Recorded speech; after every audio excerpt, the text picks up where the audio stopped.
Hello and welcome to our YouTube channel guys. आज से हम सीरीज़ स्टार्ट कर रहे हैं for numerical and reasoning ability for your post of supervisor junior assistant as well as Patwari में आपका खाली रीजनिंग एबिलिटी पार्ट है, उसमें न्यूमेरिकल नहीं है।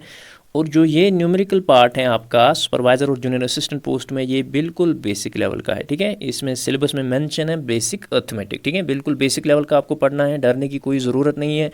तो जितने भी एस्पायरेंट जिनको इस पार्ट से डर लग रहा था, बिल्कुल डरने की कोई ज़रूरत नहीं। हम आपको बेसिक से लेकर एडवांस तक पूरा आराम से समझाएंगे। ठीक है, अगर आपका बेसिक भी कवर हो जाएगा इस सीरीज़ में तो आपके जो है 10 में से कम जो है 5 मार्क्स तो आने आपके कंफर्म है। बस आप इस सीरीज़ के साथ जुड़े रहिए।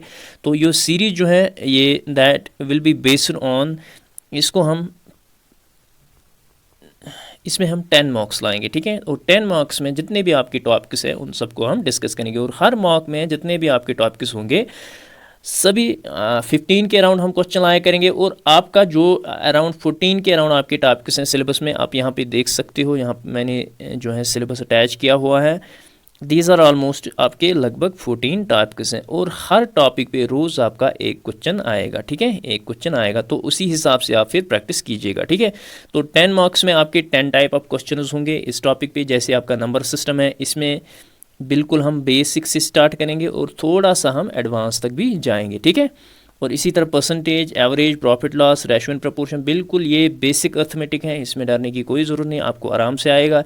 इसी तरह आपका जो रीजनिंग का पार्ट है, इसमें भी हम 1 to 10 जो है 1 to 10 मार्क्स में जो है हम बिल्कुल 1 से स्टार्ट करेंगे, बेसिक लेवल से स्टार्ट करेंगे और आपको एडवांस लेवल तक ले जाएंगे। ठीक है, तो इन 10 मार्क्स में आपके हर टॉपिक पे 10 टाइप्स ऑफ क्वेश्चन होंगे जो एग्ज़ाम में यूजुअली आते हैं। ठीक है, तो इस सीरीज़ को हम आज से कंटिन्यू कर रहे हैं और इस सीरीज़ को हम आपका जो एग्ज़ाम का डेट है वो ऑलरेडी आ चुका है, 23 टेंटेटिव है अभी, तो 15 जून से पहले हम इस सीरीज़ को भी आपको कंप्लीट करवाएंगे। तो इसके अलावा हमने GK with special reference to Jammu and Kashmir पे स्टार्ट की है for all these posts, especially आपका जो सुपरवाइज़र का पोस्ट है या जूनियर असिस्टेंट का पोस्ट है या पटवारी का पोस्ट है, तो उस सीरीज़ को भी हमने स्टार्ट किया हुआ है। ऑलरेडी 8 लेक्चर जो है वो अपलोड हो चुके हैं, तो वहाँ से भी आप अपने सिलेबस का जो है रिविजन कर सकते हो। इसके अलावा सुपरवाइज़र पोस्ट का जो साइंस पार्ट है उस पर भी हमने सीरीज़ स्टार्ट की हुई है, तो उस पर भी लेक्चर्स डेली बेसिस पे अपलोड हो रहे हैं। और इसके अलावा कंप्यूटर पे हमने मॉक सीरीज़ स्टार्ट की थी इन तीनों पोस्ट्स के लिए। तो 10 मार्क्स में हमने आपका जितना भी सिलेबस है इन तीनों पोस्ट का बिल्कुल कंप्लीट करवाया हुआ है, तो वहाँ से भी आप प्रैक्टिस कर सकते हो। जितने भी प्रीवियस ईयर्स के पेपर्स हैं उसका भी वीडियो आपको डिस्क्रिप्शन में मिलेगा। इसके अलावा हमने एक और 150 MCQ सीरीज़ वाली भी MCQ जो 150 MCQs हमने डिस्कस किए थे आपके कंप्यूटर पार्ट पे ऑफ दीज पोस्ट्स, तो वो भी आपको डिस्क्रिप्शन में उसकी लिंक मिलेगी, तो वहाँ से भी आप MCQs को अटैम्प्ट कर सकते हो, प्रैक्टिस कर सकते हो। तो आज का लेक्चर हम स्टार्ट करते हैं फ्रॉम द क्वेश्चन नंबर 1। बिल्कुल आपके नंबर सिस्टम का क्वेश्चन है। जो पहला टॉपिक है आपका, which of the following is a prime number. हमें बताना है कि इनमें से कौन सा प्राइम नंबर है। Option A is 21, option B is 29, option C is 39, 35, option D is 49। अब बहुत सारे बच्चे होंगे आपका जो नंबर सिस्टम टॉपिक है उसमें क्या क्या आता है। ठीक है, एक तो आपको पढ़ना है नंबर सिस्टम में, जैसे आपका रैशनल नंबर हो गया। रैशनल नंबर किनको कहते हैं। ठीक है, we will start from the basic. We have natural, जैसे आपकी नेचुरल नंबर्स हैं। ठीक है, 1 2 3 4, इन सभी को जो नंबर्स 1 से स्टार्ट हो रहे हैं उनको नेचुरल नंबर्स कहते हैं। ठीक है, इसी तरह अगर 0 1 2 3 जो नंबर 0 से स्टार्ट होते हैं उनको जो है होल नंबर्स कहते हैं। ठीक है, तो जिस नंबर सिस्टम में एक तो होल नंबर्स होते हैं और उनके नेगेटिव्स -1 -2 -3 -4, इस सारे सिस्टम को जो है इंटीजर्स कहते हैं। इन सभी नंबर सिस्टम को जो है इंटीजर्स कहते हैं। अगर आपके क्वेश्चन में पूछा जाए कि -2 क्या है, नेचुरल नंबर है, होल नंबर है, इंटीजर है, तो इंटीजर पे टिक मार के आओगे। ठीक है, तो इसके अलावा आपका रैशनल है। ठीक है, रैशनल नंबर है। रैशनल नंबर वो होते हैं जो P/Q फॉर्म में लिखे जाते हैं, Q 0 के बराबर नहीं हो, और P और Q जो है ये इंटीजर होने चाहिए। इंटीजर मैंने आपको बताया 0 1 2 3 4 5 6 अप टू इन्फिनिटी, और यहाँ से -1 -2 -3 -4 अप टू इन्फिनिटी। ठीक है, इस लाइन को आप याद रखोगे, नंबर लाइन को आप याद रखोगे। ये सेट जो है it is set of natural numbers, और इंक्लूडिंग 0 ये बनते हैं होल नंबर। और अगर हम इस सारे लाइन को ले लेंगे इट इज़ इंटीजर्स। ठीक है, आई होप आपको समझ आया होगा, बिल्कुल बेसिक है। तो अगर आपसे पूछा जाएगा -3 -2 -1 ये रैशनल है, इरेशनल है, नेचुरल है, प्राइम है, ये कौन से नंबर्स हैं, दो दीज आर द इंटीजर्स, ठीक है, इंटीजर्स। तो रैशनल नंबर जो है ये p/q फॉर्म में लिखे जाते हैं, जैसे आपका 1/2 होता है, 3/4 होता है, इन सबको जो है रैशनल नंबर्स कहते हैं। उसके बाद एक और नंबर सिस्टम होता है, दैट इज़ नोन है इरेशनल, ठीक है। इरेशनल यूजुअली आपके जो रूट वाले नंबर्स होते हैं, ठीक है, उनको इरेशनल नंबर्स कहते हैं। क्वेश्चन में आएगा √2 क्या है, रैशनल है, इरेशनल है, इरेशनल पे टिक मारना है, ठीक है। तो रूट वाले जितने भी होते हैं वो इरेशनल नंबर्स होते हैं, और इन दोनों को अगर हम मिलाएं उनको कहते हैं रियल नंबर्स, ठीक है। रियल नंबर्स किनको कहते हैं, set of rational as well as irrational numbers. ये थोड़ा बेसिक है नंबर सिस्टम का। इसके अलावा आपको एक और चीज़ याद रखना है यहाँ पे, one is prime numbers, another is composite numbers, ठीक है, कंपोजिट नंबर्स। तो प्राइम नंबर्स वो नंबर्स होते हैं जिनके खाली दो फैक्टर्स होते हैं, जिनको खाली दो फैक्टर किसको कहते हैं, जिस नंबर से डिवाइड किया जाता है, ठीक है।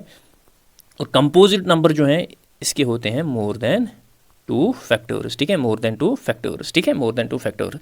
जैसे आपका नंबर है फॉर एग्जांपल 5 जो है इसको हम खाली 5 और 1 से डिवाइड कर सकते हैं, इसके अलावा इसका किसी नंबर से एग्जैक्ट डिवीजन नहीं हो जाएगा। आप देख सकते हो 2 से करोगे, 3 से करोगे, 4 से करोगे, 6 से करोगे, नहीं हो जाएगा। तो 5 जो है it is a prime number.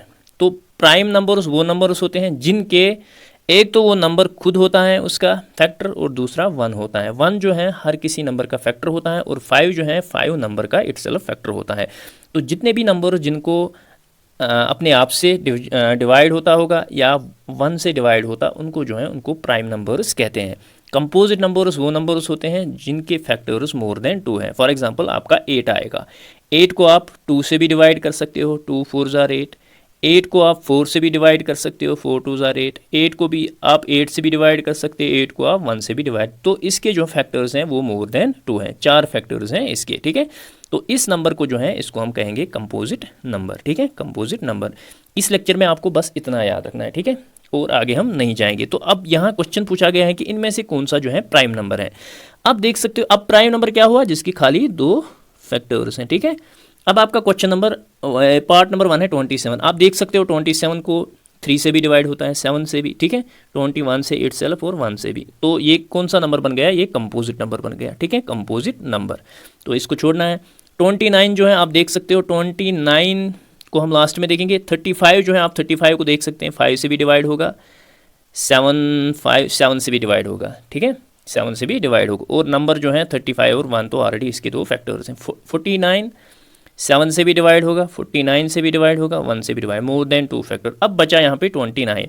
29 is the only number in the 4 option जिसको जो है खाली 29 और 1 फैक्टर है।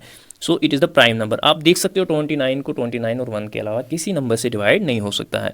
सो 29 जो है it is a prime number. अब एग्ज़ाम में आपको इसी टाइप के क्वेश्चंस आएंगे, तो मैंने एक टाइप लाया है, आपको इसी टाइप के क्वेश्चंस आएंगे। आई होप कि आपको ये चीज़ें समझ आई होंगी, ठीक है। सो 29 is the correct answer for this question. Next question जो है आपके परसेंटेज पे बेस्ड है, ठीक है। व्हाट इज़ 20% ऑफ 50, ठीक है। परसेंटेज का मैं आपको बताऊंगा। परसेंटेज का सिंपली मतलब होता है 1/100, ठीक है, आउट ऑफ 100। यानी 20% का क्या मतलब है, 100 में से 20, ठीक है। ये चीज़ आपको याद रखनी है। परसेंटेज का आपको क्या याद रखना है, percent is actually equal to 1/100। तो 20% का क्या मतलब है, 20% का मतलब हो गया 20 डिवाइडेड बाई 100, ठीक है। अब यहाँ पे क्वेश्चन हमें बता रहा है कि व्हाट इज़ 20% ऑफ 50। हमें बताना है कि 20% ऑफ 50 कितना होता है। ऑफ हमेशा इसका मतलब होता है मल्टीप्लिकेशन, ठीक है। तो 20% जो है ये हम ऐसे लिख रहे हैं, ऑफ 50 कितना है, ठीक है।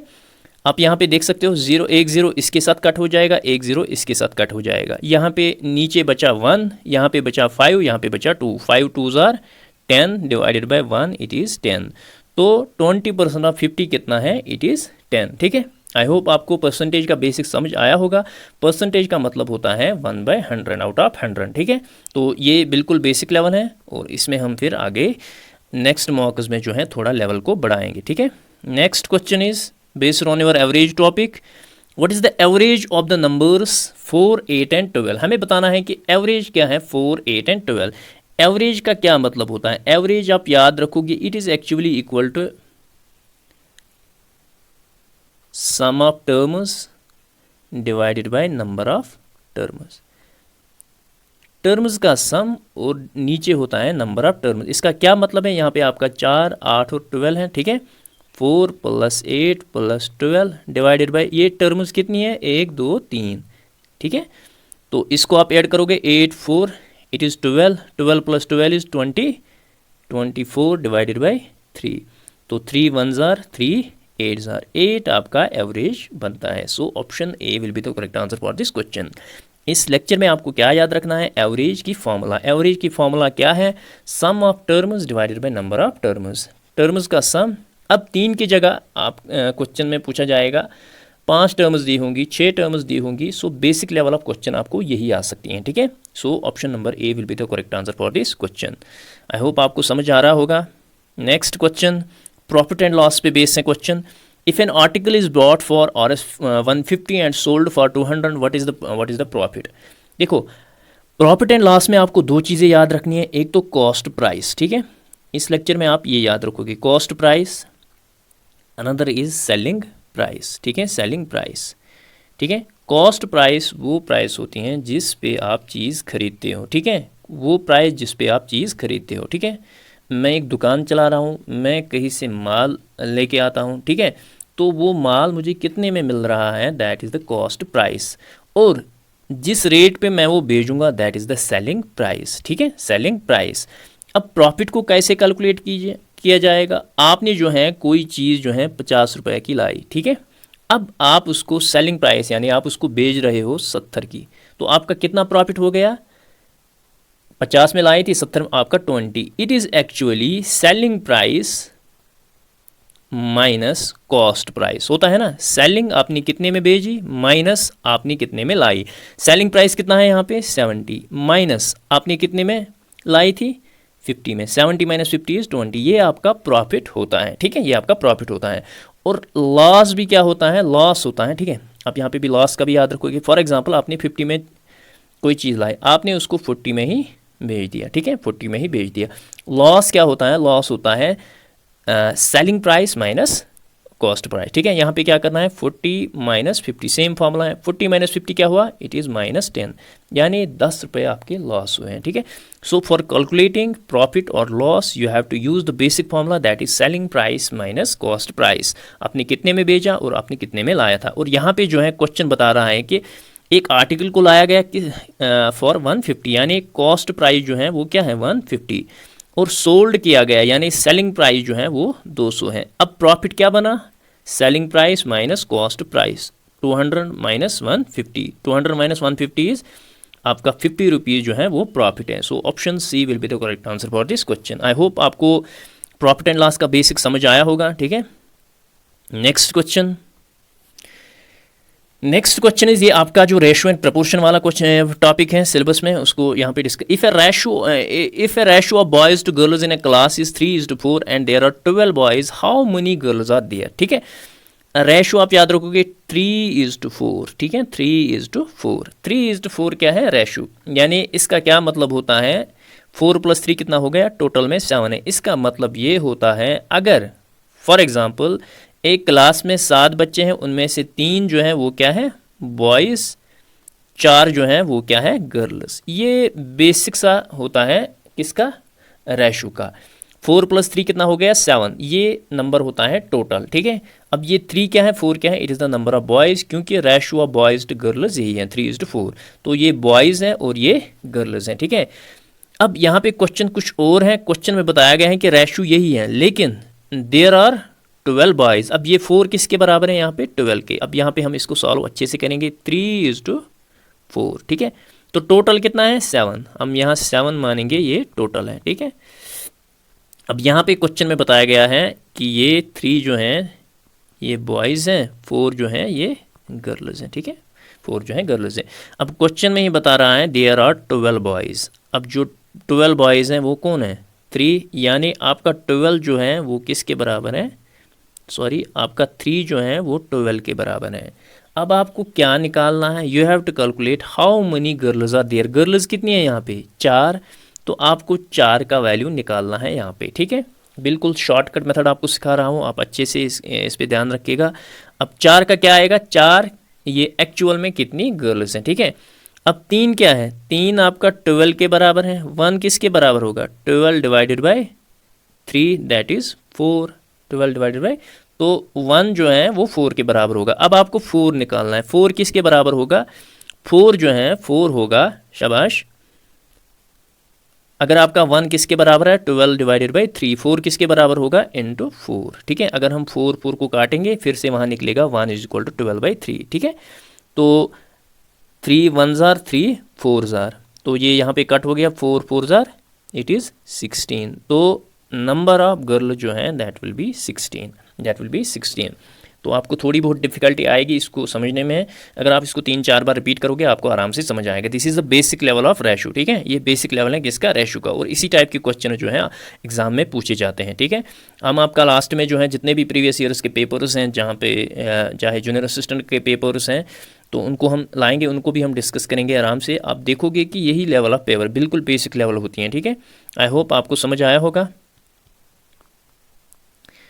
नेक्स्ट आपका जो टाइम एंड वर्क है उस पर क्वेश्चन बेस है, ठीक है। A can finish a job in 6 days, ठीक है। ए जो है कोई काम कर रहा है, उस काम में उसको कितने दिन लगते हैं, 6 दिन लगते हैं। दूसरा जो है वही काम जो है उसमें उसको 12 दिन लगते हैं। How long will it take them to finish the job working together. अब अगर हम मान के चले कि ये दोनों इकट्ठा काम करें तो इनको कितना टाइम लगेगा, ठीक है। टाइम एंड वर्क में हमेशा एक चीज़ याद रखनी है, एक तो आपको टोटल वर्क निकालनी है, ठीक है। टोटल वर्क यानी काम कितना है, ठीक है।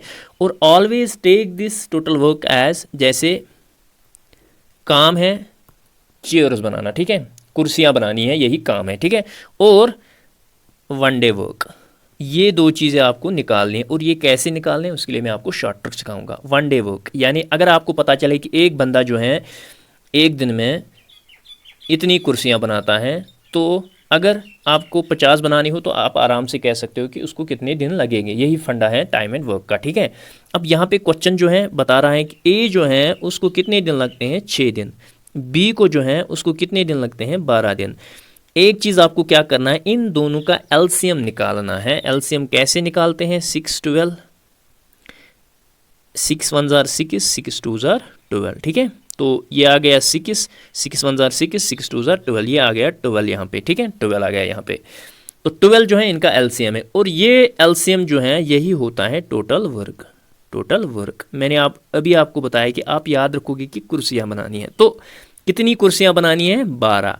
तो 12 कुर्सियाँ बनाने में ए को 6 दिन लगते हैं, 12 कुर्सियाँ बनाने में बी को कितने दिन लगते हैं, शाबाश, 12 दिन लगते हैं। तो अगर ए को जो है 12 दिन लगते हैं 6 कुर्सियाँ में, तो ए दिन में कितनी कुर्सियाँ बनाता है, 2 कुर्सियाँ, यानी 12/6, तभी तो ये 12 6 ही दिन में कंप्लीट करेगा। और बी जो है, बी 12 दिन में 12 कुर्सी, इसका मतलब है इसका 1 day वर्क है 1। ये एक दिन में एक कुर्सी बनाता है, एक दिन में एक कुर्सी बनाता है, ठीक है। आपको समझ आया। ए जो है ही कैन कंप्लीट द 12 जो है चेयर्स हमें बनाने हैं, उसको 6 दिन लगते हैं, इसको 12 दिन लगते हैं। तो अगर 6 दिन लगते हैं उसको 12 कुर्सियाँ बनाने में, इसका मतलब है एक दिन में वो 2 कुर्सियाँ बनाता है। इसी तरह अगर 12 कुर्सियाँ बनानी है और उसको 12 दिन लगते हैं, इसका मतलब है एक दिन में वो एक कुर्सी बनाता है, ठीक है। अब ये ए का क्या है, 1 day वर्क, यानी ए का 1 day वर्क है 2, बी का 1 day वर्क है 1। यानी अगर हम इनको इकट्ठा करें दैट इज़ 2 + 1 इज़ 3। ये 3 क्या है, 3 is A + B is 1 day work. अगर ये इकट्ठा काम करेंगे तो ये दिन में 3 कुर्सियाँ बनाएंगे। अब आपको कितनी कुर्सियाँ बनानी है, 12। इनको कितने दिन लगेंगे जब ये इकट्ठा काम करेंगे, divided by 3, 3 1s are 3 4s are. So it is the option A, that will be the correct answer for this question. तो 12 कुर्सियों को बनाने के लिए इनको जो है 4 दिन लगेंगे जब ये इकट्ठा काम करेंगे, ठीक है। आई होप आपको समझ आया। ये बेसिक है बिल्कुल टाइम एंड वर्क का। नेक्स्ट जो है आपकी रीजनिंग जो एबिलिटी है उस पर बेस है। सीरीज़ का क्वेश्चन है, what is the next number in the series 2 4 6 8, ठीक है। तो सीरीज़ में जो है आपको बहुत सारी चीज़ याद रखनी है कि सीरीज़ किस टाइप की आती हैं। तो सीरीज़ में यूजुअली एडिशन होता है, सब्ट्रैक्शन होता है, ठीक है, या मल्टीप्लिकेशन होता है, ठीक है, या आपका स्क्वायर्स होगा, स्क्वायर्स ऑफ नंबर्स होगा, या क्यूब्स ऑफ नंबर्स होगा, या प्राइम नंबर्स होंगे, या कंपोजिट नंबर्स होंगे। इस टाइप के क्वेश्चन जो हैं सीरीज़ में आते हैं, ठीक है।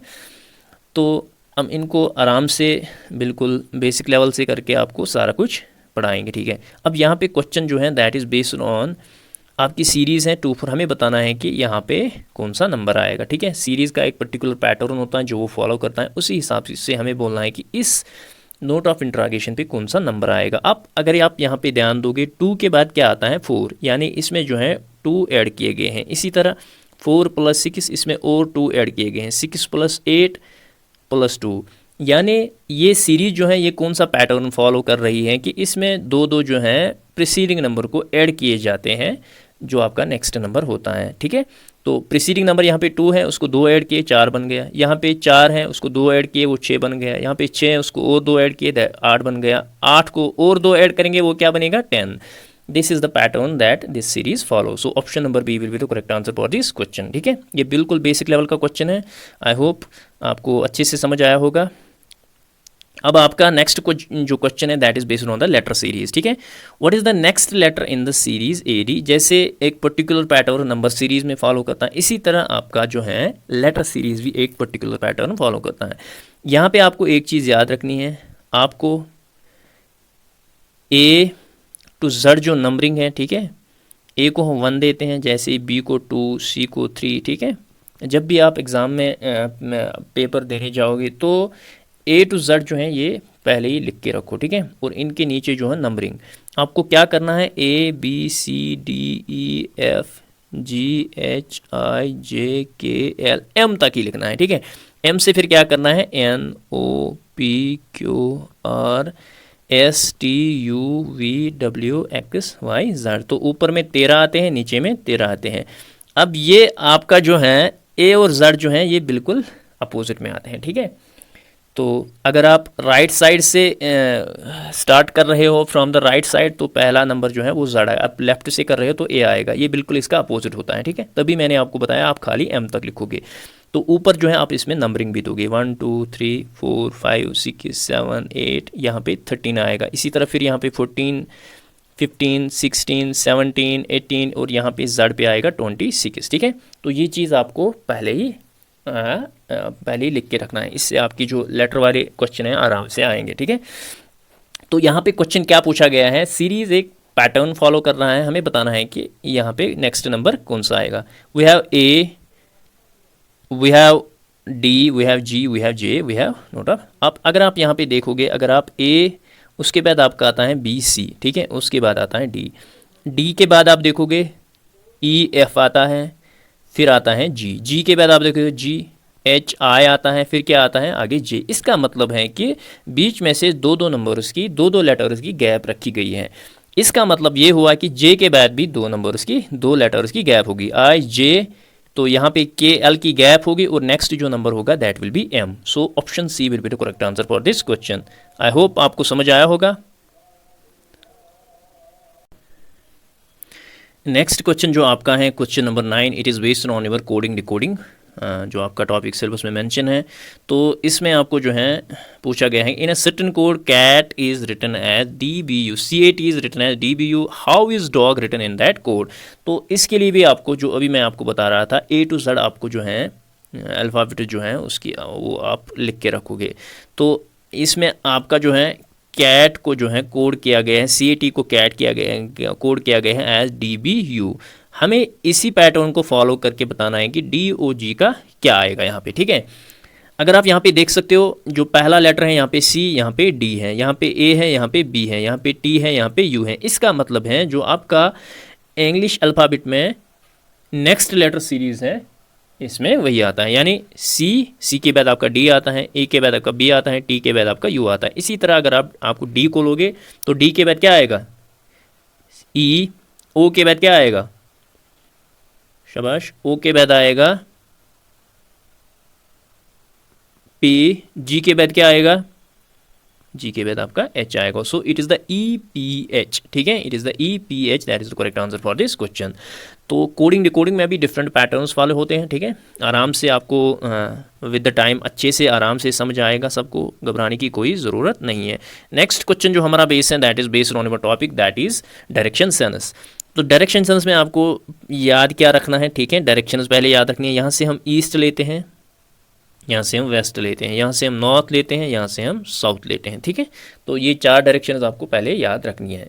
अब क्वेश्चन जो होता है इसी हिसाब से फिर होता है, और हमेशा जब भी पर्सन या किसी चीज़ की बात करें always take it from the centre. अगर यहाँ पे बोला गया है कि एक पर्सन वॉक कर रहा है 10 मीटर्स टुवर्ड्स साउथ, तो ये सेंटर से वॉक स्टार्ट कर रहा है। तो क्या बोला गया है क्वेश्चन में, इफ़ ए पर्सन, थोड़ा इसको यहाँ पे हम ले आएंगे, it is east west, it is north south. तो क्वेश्चन में बताया गया है if a person walks 10 metres towards south, person यहाँ पे है, उसको कहाँ जाना है, साउथ की तरफ, कितना, 10 मीटर्स, ठीक है, आपको याद रखना है 10 मीटर्स इसको साउथ की तरफ जाना है, ठीक है। एक सेकंड, ये यहाँ पे फिर नहीं आएगा, it is east west north and south, ठीक है। तो यहाँ पे बंदा जो है ये स्टार्ट कर रहा है टुवर्ड्स द साउथ, साउथ जो यहाँ है, ठीक है, इसने जो है 10 मीटर्स कवर किए, ठीक है, 10 मीटर्स इसने कवर किए टुवर्ड्स द साउथ। अब ये कहाँ की तरफ देख रहा है, ये साउथ की तरफ देख रहा है, और ये वाला जो है इसका राइट बनता है, और ये जो है इसका लेफ्ट बनता है। अगर ये साउथ की तरफ देख रहा है, ठीक है, तो ये इसका राइट है, ये इसका लेफ्ट है, ठीक है। तो आगे बता गया है देन ही टर्न्स राइट, तो राइट है इसका मतलब है ये यहाँ मुड़ा है, और कितना चला है, 5 मीटर्स, इतना चला है। तो अब ये यहाँ पे है, ठीक है। अब ये कहाँ की तरफ देख रहा है, ये आगे की तरफ देख रहा है, वेस्ट की तरफ। तो इसका जो ये है राइट और ये क्या है, लेफ्ट, ठीक है। आगे बताया गया है then turns left and walks 10 metres, तो ये लेफ्ट चल रहा है और कितना, 10 मीटर्स। तो यहाँ पे अभी ये इसका ये एंड हो रहा है, ठीक है। तो in which direction he is from the starting point, starting point इसका ये है, ठीक है। तो ये किस डायरेक्शन में है, स्टार्टिंग पॉइंट में, आपको पता ही होगा नीचे जो है ये साउथ की तरफ अगेन देख रहा है, सो इट इज़ द साउथ, ठीक है। तो ये साउथ की तरफ देख रहा है, ठीक है। सो it is the option number D, that is the correct answer for this question. तो ये साउथ की तरफ देख रहा है, ठीक है। It is the basic question जो डायरेक्शन सेंस पे आता है, that is this type of question. तो होप आपको ये समझ आया होगा कि किस तरह आपको जो है डायरेक्शंस का यूज़ करके जो है आप क्वेश्चन का आंसर निकाल सकते हो, ठीक है। ईस्ट वेस्ट नॉर्थ साउथ लेना है आपको, सेंटर में बिल्कुल जहाँ से बंदा स्टार्ट कर रहा है, फिर जहाँ जो जो क्वेश्चन में बोला गया है उस हिसाब से आपको यहाँ पे मार्क करना है और इस हिसाब के साथ चलना है। और हमेशा इस चीज़ का ध्यान रखना है कि राइट कौन सा है, लेफ्ट कौन सा है। तो क्वेश्चन में यूजुअली राइट और लेफ्ट का ही पूछा जाता है, तो इन चीज़ों का आप ध्यान रखोगे कि बंदा किस तरफ देख रहा है और इसका राइट क्या बन रहा है, लेफ्ट क्या बन रहा है, ठीक है। आई होप आपको समझ आया होगा। नेक्स्ट क्वेश्चन जो है आपका जो ब्लड रिलेशन वाला ये टॉपिक है सिलेबस में, तो उस पर बेस है। तो क्वेश्चन में बताया गया है if A is brother of B and C is daughter of B, then what is the relation between relationship of A to C. A is brother of B, ठीक है। एक चीज़ आप यहाँ पे याद रखोगे, whenever you are talking of male, जब भी मेल की बात आए उसको जो है आप ऊपर स्क्वायर किया करें, ठीक है, square. A is brother of B, A जो है बी का ब्रदर है, ठीक है, बी का ब्रदर है, ठीक है। अब बी हमें पता नहीं है इसका जेंडर क्या है, she can be a girl, और ये एक बॉय भी हो सकता है, इसका भाई भी हो सकता है और इसकी बहन भी हो सकती है। तो बी का हमें भी पता नहीं है, तो बी को हम ऐसे ही रखेंगे, और जो फीमेल होगी, ठीक है, उसको आप ऐसे सर्कल करोगे, ठीक है। तो ये नेक्स्ट वीडियो में आपको सिखाऊंगा कि ये कैसे जो है ब्लड रिलेशन का ट्री बनाते हैं, थोड़ा आप यहाँ पे बेसिक सा याद रखोगे, ठीक है। फीमेल का आप सर्कल करोगे, ठीक है। अब आगे बताया गया है कि सी इज़ डॉटर ऑफ बी। अब सी जो है किसकी डॉटर है, सी इज़ ए फीमेल, ठीक है, ये एक फीमेल, उसको हम सर्कल करेंगे। अब ये सी क्या है, ये किसकी डॉटर है, ये बी की, ये बी की डॉटर है। बी का अभी हमें जेंडर पता नहीं है, तो इसकी डॉटर है, ये तो इसके पापा भी हो सकते हैं और मामा भी हो सकते हैं, ठीक है। तो क्वेश्चन में हमें बताया गया है कि what is the relation between A and C. तो ये इसके क्या लगते हैं, ये जो है ये इसका जो है ये मेल पर्सन है, ठीक है।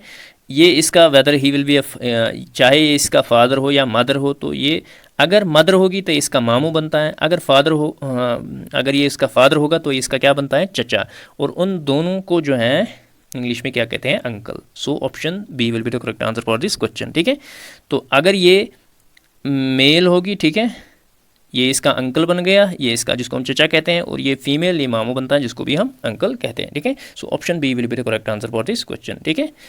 तो जब भी आप फर्स्ट जनरेशन की बात करते हो, ठीक है, जैसे आपको, जैसे ये पर्सन है, ठीक है, जैसे फॉर एग्जांपल ये पर्सन है, ठीक है, तो इसकी सेम जनरेशन जो है उसको आप ऐसे ऐसे डिनोट करते हो, ठीक है, A to B, B to C, C to D, ठीक है, ये ऐसे जनरेट कर सकते हो। इसकी नीचे वाली जनरेशन जो है वो ऐसे, जैसे इनके बेटे होंगे, इनकी बेटियां होंगी, ठीक है, ऐसे डिनोट करते हैं।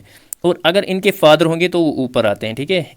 इसका क्या मतलब है, स्क्वायर है, ये इसके ऊपर है, इसका मतलब है इसका फादर है, ठीक है। इसी तरह यहाँ पे अगर सर्कल है तो इसका मतलब है ये बी की मदर है, ठीक है। इसी तरह यहाँ भी हो सकता है, यहाँ भी हो सकता है। ये हम ले जो है इसमें डिस्कस करते हैं, जो हम ब्लड रिलेशन में ट्री बनाते हैं, ठीक है। तो और एक और चीज़ आप याद रखोगे, अगर इस तरह डबल लाइन्स होंगी इसका मतलब होता है these are husband wife, double line का आप याद रखोगे, ठीक है। तो एक लाइन का जो बिल्कुल हॉरिजॉन्टल होती हैं इसका मतलब होता है भाई या बहन, और जो नीचे वाली होती हैं वर्टिकल लाइन, वो इसकी जो नीचे वाली जनरेशन होती हैं, जो इसके ऊपर होती हैं वो इसके ऊपर वाली, यानी इसके फादर, और नीचे वाली होती हैं इसके जो है बच्चे, चिल्ड्रन, या इसकी बेटी होगी या बेटा होगा, ठीक है। आई होप आपको ये समझ आया होगा। और डबल लाइन जो हम लगाते हैं वो हम लगाते हैं अगर कहीं पे आपको लिखा होगा कि ए जो है हस्बैंड है किसके, बी के, तो आप इसको ऐसे नहीं रख सकते हो, ठीक है। इसको जो है डबल लाइन लगानी, इससे हमें पता चलता है कि ए जो है हस्बैंड है किसके, बी के, ठीक है। अगर यहाँ पे फॉर एग्जांपल आपको ऐसे लिखा होगा, इसका क्या मतलब है, इसका मतलब है ए है भाई बी का, बी जो है इसकी सिस्टर है, ठीक है। ऐसे ही अगर यहाँ पे आपको लिख के होगा, इसका क्या मतलब है, इसका मतलब है ए जो है फादर है किसके, बी के। अब बी का जेंडर पता नहीं है, जो बिल्कुल ऐसे ही लिखा होगा बिना इसके, तो ये जो है इसका जेंडर पता नहीं होता है। इसी तरह अगर आपको यहाँ पे ऐसे इस टाइप का क्वेश्चन दिखेगा, फॉर एग्जांपल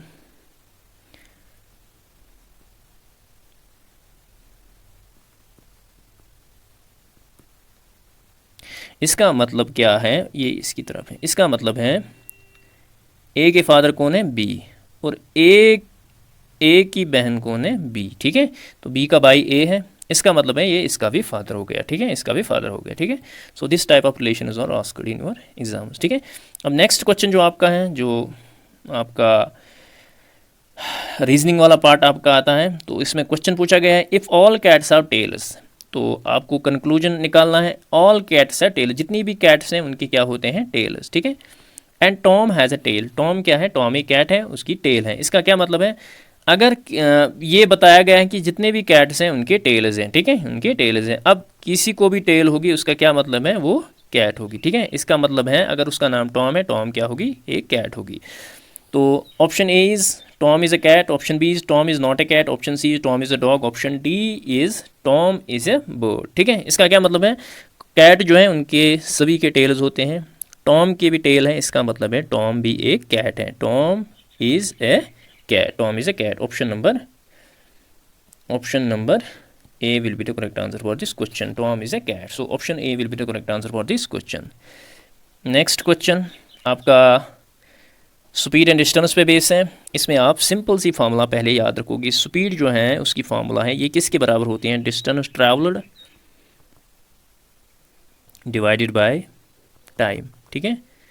डिस्टेंस ट्रैवल्ड, हम स्पीड कैसे कैलकुलेट करते हैं, आपने कितनी डिस्टेंस कवर की है और कितने टाइम में की है, this is the basic formula of speed and time, ठीक है। अब यहाँ पे क्वेश्चन में क्या पूछा गया है, क्वेश्चन में पूछा गया है कि एक ट्रेन जो है वो ट्रैवल करती है एट, यानी स्पीड किसके बराबर है, 80 किलोमीटर्स पर आवर, ठीक है, फॉर 4 आवर्स, यानी टाइम जो है ये 4 घंटे तक चलती है। हमें क्या करना है, हमें बताना है कि ये कितना चली है, डिस्टेंस इसने कितनी कवर की है। तो एक ही फॉर्मूला यूज़ करनी है आपको, speed is equal to distance divided by time. Speed किसके बराबर है, 80 इज इक्वल टू डिस्टेंस आपको निकालनी है, डिवाइडेड बाई टाइम है आपके पास 4 घंटे। अगर आप बेसिक इसमें अर्थमेटिक फॉलो करोगे तो डी किसके बराबर होगा, 80 into 4, that is 4 0s are 0, 4 8s are 32, these are 320 kilometre. So it is the option A that will be the correct answer for this question, ठीक है।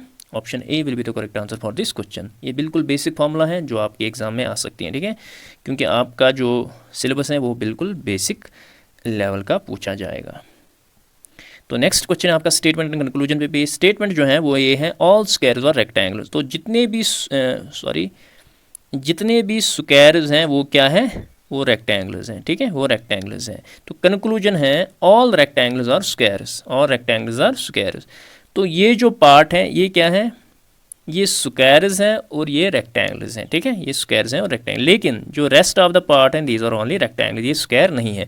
हम ये स्टेटमेंट कह सकते हैं कि सारे स्क्वायर जो हैं वो रेक्टेंगल्स हैं, लेकिन सारे रेक्टेंगल जो हैं वो स्क्वायर नहीं।